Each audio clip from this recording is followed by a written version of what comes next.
Donald Trump says he thinks the temporary US ceasefire with Iran is over as both sides traded renewed strikes overnight. The US president says his team wants to negotiate, but as far as he's concerned, it's a waste of time. After fresh attacks yesterday in the Strait of Hormuz, here is the US president speaking today in Ankara in Turkey. To me, I think it's over. I don't want to deal with them anymore. They're scum. You know what scum is? They're scum. They're sick people. They're led by sick people. And they're vicious, violent people. And if they had a nuclear weapon, they'd use it. As far as I'm concerned, it's over. Well, I'm joined now by the chief executive of Chatham House to comment on President Trump's comments himself. That's Bronwen Maddox. Welcome to the show. Thank you. So we heard the US president there calling the Iranian leadership scum. He said the peace deal with Tehran is over. Where do we go from here in terms of the Iran war, if you like? It's not over. The peace deal is strained. The world so much wants some kind of resolution of this that I would be surprised if we're not back in a couple of weeks talking about some kind of other uneasy ceasefire. But for and perhaps the world put too much, and the market certainly put too much weight on Donald Trump saying, "Oh, we have a ceasefire a few weeks ago." But this isn't over because there isn't a firm deal there. There was simply a deal to start talking about some rather difficult things, and so I don't think this is a complete surprise at all. It's perhaps inevitable that this has dominated the NATO summit, along with other things that Trump has said. Yes, obviously Iran apparently has denied the fact that it attacked the oil tankers in the Strait of Hormuz, but obviously people will be aware that these attacks happened during the funeral of Ayatollah Khamenei and, as you point out, during the NATO summit. So this has now taken over the agenda of the NATO summit, has it? It's there. It hasn't taken over that because it's not a NATO issue. In fact, many NATO members have very pointedly not chosen to join the US in this in any way. So this is not NATO action. But anything that Donald Trump says is going to be extra prominent at the NATO summit, and it affects, all kinds of trade and military deployment in any case.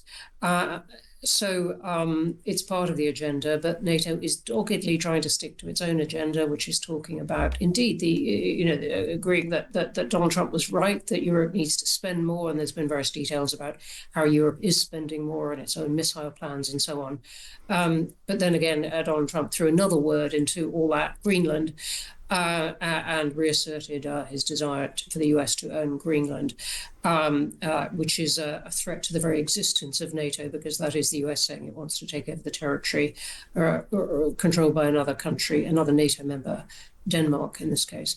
And so you've got on the one hand the formal agenda of all these leaders like Keir Starmer, like Mark Rutte, the head of NATO, doggedly trying to put together to roll out their formal statements about more missiles and more spending, and then you've got Donald Trump throwing various hand grenades into the picture. I mean, some of the commentary I've read on the NATO summit give the impression of NATO leaders kind of working around Trump, that he's a less influential, although equally divisive figure than he would have been a year ago. What is the mood among the NATO leadership? You talked about the announcement of about £50 billion for ballistic missiles. Is there now a feeling that NATO, to put it in slightly layman's terms, is getting its act together and genuinely focusing on the collective defence of Europe by European nations? Yes. I think Donald Trump has won that argument, which is one that has been going on for decades, of Americans saying, look, now is your time. But he really has pushed that home in his unique way. And that argument is won. And Mark Rutte, head of NATO, said, look, he was right. And so you've got all these various responses. But two big things have happened that have, in the past year, that have weakened Donald Trump.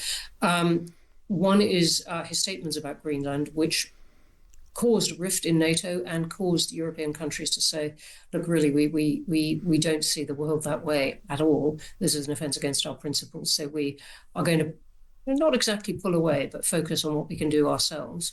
And then the second one was Iran, which has been a considerable mistake, it seems to me, for the US. It has started a conflict. The the US has started a conflict which it can't easily end, and one that is proving to be very expensive, and in some senses has left Iran in a stronger position.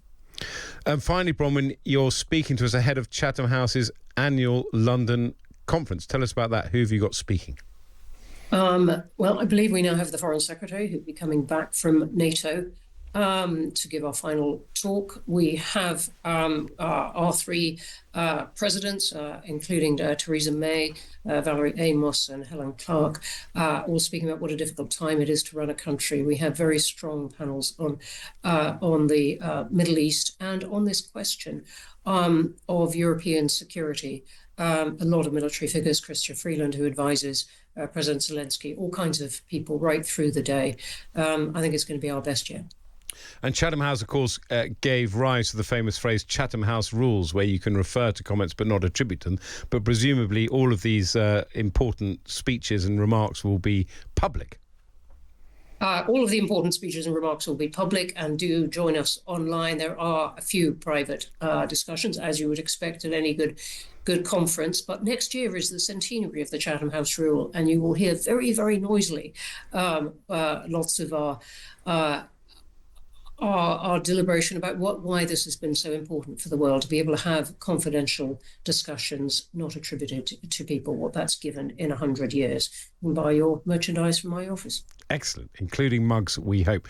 That's Bronwen Maddox, the Chief Executive of Chatham House, whose annual conference begins today, talking to us about the spat between President Donald Trump and Iran, as well as the mood in NATO.